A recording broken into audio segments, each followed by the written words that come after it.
नमस्कार बच्चों, आप सभी का बहुत बहुत स्वागत है आज की इस क्लास में। आज हम लोग कृषि की विभिन्न प्रकार की क्रांतियों को इस वीडियो के अंदर पढ़ने वाले हैं। तो चलिए स्टार्ट करते हैं आज की ये क्लास। देखिए, इसको हम कैसे पढ़ेंगे जो है इसको आप पहले समझ लीजिए। एक तरफ इसमें लिखा गया है कृषि क्रांतियाँ और दूसरी साइड लिखा गया है कि उसका संबंध किससे है। तो एग्जाम के लिए काफ़ी ज़्यादा इंपॉर्टेंट हो जाता है ये टॉपिक। कोई ना कोई क्रांति एग्जाम में ज़रूर पूछी जाती है। तो चलिए एक एक करके देखते हैं और कुछ एक्स्ट्रा फैक्ट भी हम इसमें जानने की कोशिश भी करेंगे साथ में।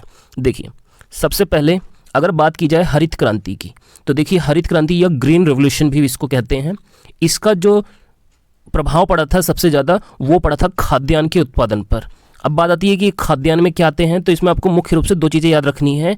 एक जो है गेहूँ और दूसरा जो है चावल या धान। सबसे ज़्यादा प्रभाव जो है हरित क्रांति का गेहूं और चावल की पैदावार पर पड़ा था। और उसमें भी अगर आपसे पूछ लिया जाए कि सबसे ज़्यादा किस पर पड़ा था, तो वो गेहूं पर पड़ा था इसका प्रभाव। हरित क्रांति की शुरुआत हुई थी 1966-67 में। इसको भी आप को याद रखना है। और विश्व में हरित क्रांति का जनक बोला जाता है नॉर्मन बोरलॉग को, और भारत में हरित क्रांति का जनक बोला जाता है MS स्वामीनाथन को। कृषि के क्षेत्र में जो है सबसे बड़ा जो पुरस्कार होता है वो होता है बोरलॉग पुरस्कार। इसको भी आपको नोट कर लेना है। इसके अलावा देखिए, बात करें अगली हम क्रांति की, दूसरी जो क्रांति है वो है श्वेत क्रांति, जिसको हम लोग व्हाइट रिवोल्यूशन के नाम से जानते हैं। इसका एक और नाम है, इसको हम ऑपरेशन फ्लड भी कहते हैं, ऑपरेशन फ्लड। तो अगर एग्जाम में पूछ लिया जाए कि बताइए श्वेत क्रांति या ऑपरेशन फ्लड का संबंध किससे है, तो देखिए इसका उत्पादन है दूध के उत्पादन से। तो आपको इसको ध्यान रखना है अच्छे से। और देखिए, अगर पूछ लिया जाए कि बताइए दूध में कौन सा एसिड होता है, तो आपको याद रखना है दूध में होता है लैक्टिक एसिड। और दूध की जो शुद्धता होती है उसको लैक्टोमीटर से नापा जाता है। ये भी एग्जाम के लिए इंपॉर्टेंट है, पूछा जाता है अक्सर परीक्षाओं में, तो इसको भी आप नोट कर लेंगे। इसके अलावा देखिए, जो हमारी तीसरी क्रांति है वो है नीली क्रांति, जिसको हम लोग ब्लू रिवोल्यूशन भी बोलते हैं। तो नीली क्रांति का संबंध किससे है, तो ये मत्स्य पालन से है, मछली पालन से है इसका संबंध। इसके बाद देखिए, जो नेक्स्ट हमारी जो है क्रांति है वो है भूरी क्रांति, भूरी या ब्राउन रिवोल्यूशन। तो देखिए, जो भूरी क्रांति का जो है संबंध है वो है उर्वरक से। उर्वरक मतलब फर्टिलाइजर, ठीक है। उर्वरक जैसे आपने सुना होगा यूरिया, ठीक है। तो यूरिया एक प्रकार का उर्वरक होता है। तो भूरी क्रांति का संबंध है उर्वरक के उत्पादन से, ठीक है। और यूरिया का फॉर्मूला क्या होता है, NH2CONH2। तो इसको भी आपको याद रखना है। देखिए, अगली जो हमारी क्रांति है वो है रजत क्रांति, जिसको जो है सिल्वर रिवोल्यूशन के नाम से भी जाना जाता है, रजत क्रांति या सिल्वर रिवोल्यूशन। तो रजत क्रांति का संबंध है अंडा उत्पादन से।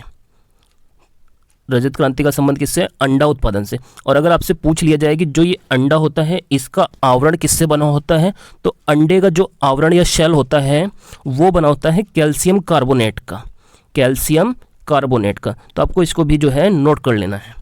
इसके अलावा देखिए, जो अगली क्रांति है वो है पीली क्रांति, जिसको येलो रिवोल्यूशन भी कहते हैं। तो येलो रिवोल्यूशन का संबंध है तिलहन के उत्पादन से। तो पीली क्रांति का संबंध किससे है, तिलहन के उत्पादन से। देखिए, इसके बाद जो हमारी नेक्स्ट क्रांति है वो है गुलाबी क्रांति, गुलाबी क्रांति या पिंक रिवोल्यूशन। तो गुलाबी क्रांति का संबंध किससे है, झींगा मछली से है, और साथ में है इसका संबंध प्याज से। झींगा मछली और प्याज से जो है गुलाबी क्रांति या पिंक रिवोल्यूशन का संबंध है। इसके अलावा देखिए, इसके अलावा कुछ और जो क्रांतियां हैं जो एग्जाम के लिए इंपॉर्टेंट हैं। देखिए, इसके बाद हमारी जो नेक्स्ट क्रांति है वो है लाल क्रांति या रेड रिवोल्यूशन। तो लाल क्रांति का संबंध है टमाटर और मांस से। इसको अगर आप इसके रंग से भी रिलेट करेंगे तो भी आप इसको अच्छे से याद कर लेंगे। लाल क्रांति का संबंध है टमाटर या मांस से जो है, ठीक है। आपको जो है पता होना चाहिए कि जैसे जो है टमाटर की बात हो रही है यहाँ पे, तो टमाटर के अंदर कौन सा एसिड होता है।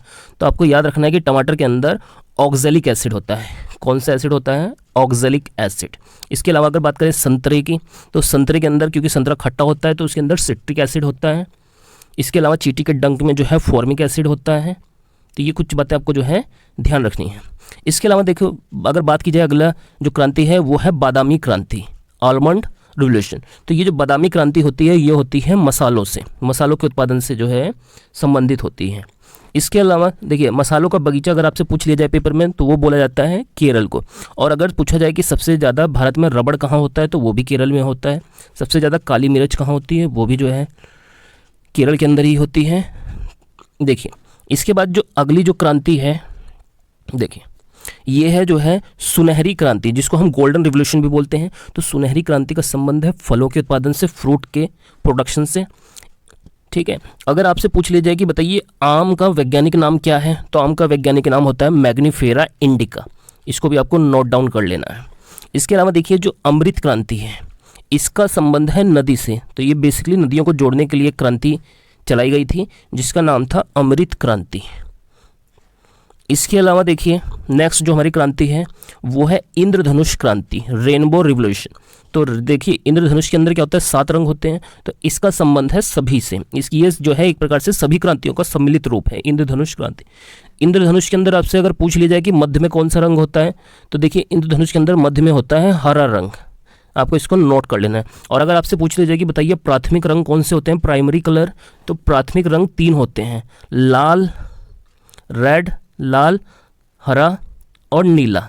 आपको इसको ध्यान रखना है कि रेड, ब्लू और ग्रीन को प्राइमरी कलर कहा जाता है। टेलीविज़न के अंदर प्राथमिक रंगों का ही प्रयोग होता है और टेलीविज़न का आविष्कार करा था J.L. बेयर्ड ने। इसके अलावा देखिए कुछ इंपॉर्टेंट नोट आपके परीक्षा के लिए इंपॉर्टेंट है, इसको भी आप नोट कर सकते हैं। देखिए इसको समझ लेते हैं हम लोग जो है अच्छे से। देखिए अगर आपसे पूछ लिया जाए कि बताइए विश्व में हरित क्रांति का जनक कौन था, तो ये थे नॉर्मन बोरलॉग। और नॉर्मन बोरलॉग कहाँ के निवासी थे, तो ये मैक्सिको के निवासी थे। मैक्सिको अमेरिका के अंदर स्थित है, उत्तरी अमेरिका महाद्वीप के अंदर। तो अगर पूछ लिया जाए आपसे कि विश्व में हरित क्रांति का जनक कौन थे, तो आपको याद रखना है नॉर्मन बोरलॉग। इन्हीं के नाम पर जो है भारत में कृषि का सबसे बड़ा पुरस्कार बोरलॉग पुरस्कार दिया जाता है। इसके अलावा देखिए अगर बात की जाए जो है भारत में हरित क्रांति का जनक कौन है, इंडिया की बात हो रही है यहाँ पे, तो भारत में जो हरित क्रांति का जनक है वो है MS स्वामीनाथन। काफ़ी बार परीक्षा में पूछा जा चुका है, तो आपको इसको भी जो है याद कर लेना है, MS स्वामीनाथन का नाम। देखिए इसके अलावा अगर बात की जाए भारत में श्वेत क्रांति या ऑपरेशन फ्लड का जनक किसे कहा जाता है, तो ये हैं वर्गीस कुरियन। भारत में जो ये श्वेत क्रांति की शुरुआत हुई थी, ये लगभग 1970 में हुई थी इसकी शुरुआत। तो ये भी पेपर के लिए बहुत ही ज़्यादा इंपॉर्टेंट हो जाता है। इसके अलावा देखिए 2 पॉइंट और हैं जो आपको एग्जाम के लिए इंपॉर्टेंट है और आपको याद रखने हैं। अगर आपसे पूछ ली जाए कि बताइए टाइगर मैन ऑफ इंडिया किसे कहा जाता है, तो वो बोला जाता है कैलाश सांख्याल को। कैलाश सांख्याल को जो है टाइगर मैन ऑफ इंडिया बोला जाता है। इसके अलावा अगर आपसे पूछ लीजिए कि बताइए बर्ड मैन ऑफ इंडिया किसे कहा जाता है, भारत का पक्षी वैज्ञानिक जो सबसे बड़े थे, तो इनका नाम था सलीम अली। सलीम अली को बर्ड मैन ऑफ इंडिया कहा जाता है। तो ये थी हमारी एक जो है बहुत ही ज़्यादा इम्पोर्टेंट टॉपिक पे एक वीडियो। अगर आपको ये वीडियो पसंद आई है तो आप वीडियो को लाइक कीजिए और चैनल को सब्सक्राइब कीजिए।